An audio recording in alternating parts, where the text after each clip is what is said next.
So I don't know. I think Kyle's a great coach. There's a little bit of stubbornness to him for sure.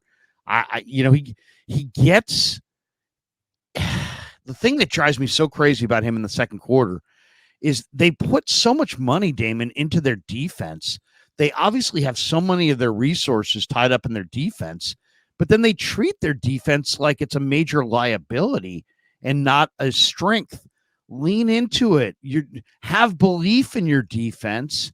Don't worry about giving somebody the ball with 30 seconds left. Just don't have Steve Wilkes calling all out blitz, and I think you'll be fine.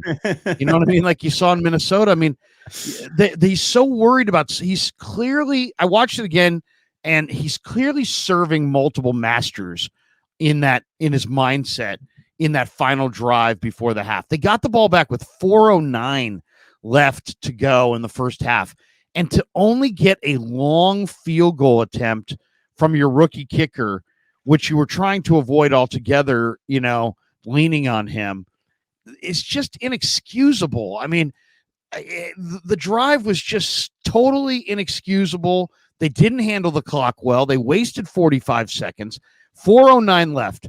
1st and 10 from the 25. They run McCaffrey left for 1 yard.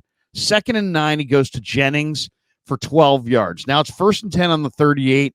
He goes CMC in a halfback toss for 3 yards. It's 2nd and 7 on the 41. Purdy to CMC for 9 yards. It's 1st and 10 on the 49 or the plus 45. CMC runs 7 yards. 2nd and 3. CMC runs 4 yards. Then, you're already by that second down play, they were already at the 2-minute warning. They ran 1, 2, 3 plays in 2 minutes. You got to be able to speed it up a little bit in that situation and not be so worried about. I mean, they settled for a 48-yard Jake Moody field goal, and yet Niner fans, and I get it. You like Kyle Shanahan. I like Kyle Shanahan. I'm a big backer of Kyle Shanahan. Just because, it's like you love your kid doesn't mean your kid does everything right. You love your wife doesn't mean she does everything right. You love your head coach. You think he's great. Fine. Doesn't mean he did everything right. It wasn't right that they got the ball with 4:09 left and they settled for a 48-yard Jake Moody field goal, with no time. I mean, it's like they botched that. They wasted time. They blew their timeouts. You got to either hurry it up and get down there or give Jake a chip shot field goal. I mean, you had to score at least 3. And 49er Brian's like, Krug, come on, we won. I'm just saying this is a problem that supersedes this game.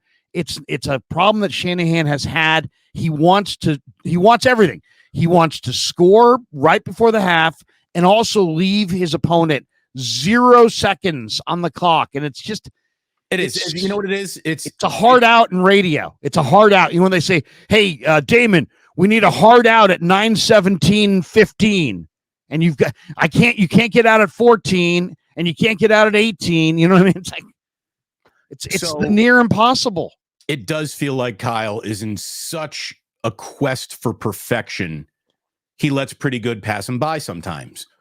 And someone needs to tell him, like, Kyle, you don't get bonus points if you score when the clock hits 0. You don't get any extra for that. You do get you had to have points there, man. It had to be 10-6 at half, and it was 7-6. And the thing is, I don't understand why you're just letting that 40 seconds burn off the clock at midfield. You're inside the 15-yard line, and you're a throw away from a pretty relatively short, somewhat easy red zone score. You can start playing with the milliseconds, but you shouldn't start playing with the milliseconds when you're out at the 45, 48-yard line and you're just thinking, oh, yeah, we're going to cover half the field with 3 timeouts, no problem at all, with only 12 seconds left on the clock. Like, you don't have enough time to run the plays that you want to run, and that's what bothered me the most about it. Kyle is literally doing more to shrink his own options and his own playbook in the quest of not letting the best defense in football pretty much all year long have to defend a full football field for 9 seconds. Exactly. 18 seconds at the worst. So You had to have points there. I think he gets kind of he's running the game, running the clock.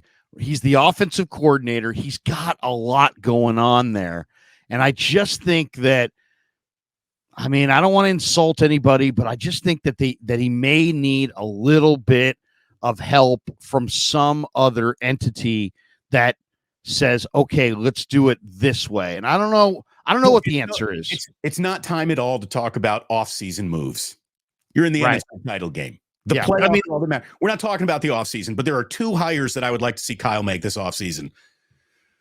Hire whoever it takes to improve this special teams, which has been a blind spot in the Niners' entire run under Kyle Shanahan. Special teams can improve, full stop.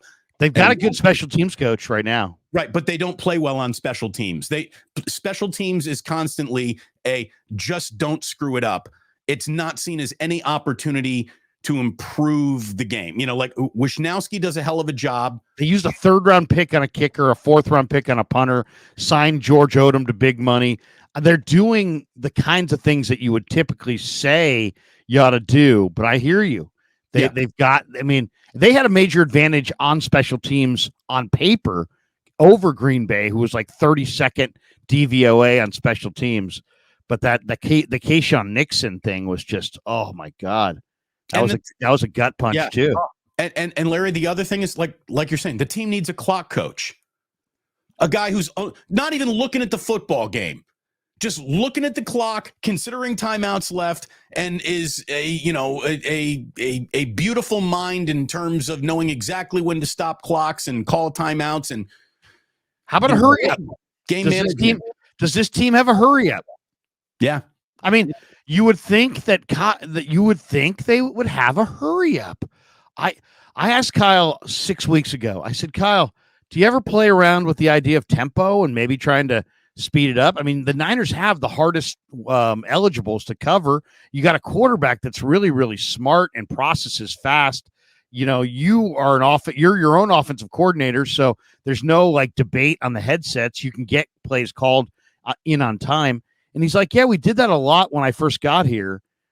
And I get, and then he's like, we don't do it as much now. And I'm not really sure why they don't, but I would, they won a bunch of games, Damon, by big margins this year. In those big margin games, why not take one series a game? I mean, I almost think it would be like advantageous to get to like have a reputation around the league as, hey, you know what? If you play the 49ers one series a game, they're going to go hurry up on you, and you don't know when it's coming. And I think they would put tremendous pressure on their opponent. And I like the idea of tempo. And if you run some more tempo on a regular basis, then I think you could go hurry up in some of these end of halves, end of games, and have your guys feel like more united and more like it's like a regular kind of thing. But they don't I know they practice it, but they don't do it in games, and they look like they don't understand that they should go hurry up sometimes. And right before the half. What's odd about that is like Kyle is obsessed with finding weaknesses and mismatches. And when you got a weak player, when you got a soft target of opportunity on the field, why wouldn't you go hurry up to keep him on the field? Right?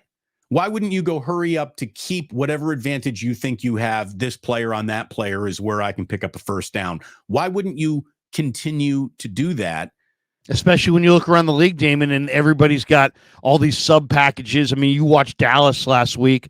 They're trotting guys on, trotting guys off. If Jim Harbaugh comes back to the NFL, you saw the national championship game. He's got all kinds of different guys coming on and off the field. It's situational football and specialists and, different looks and 3 safety looks. And it's like you can negate a lot of that by, you get a defense, and don't let them substitute because you hurry it up.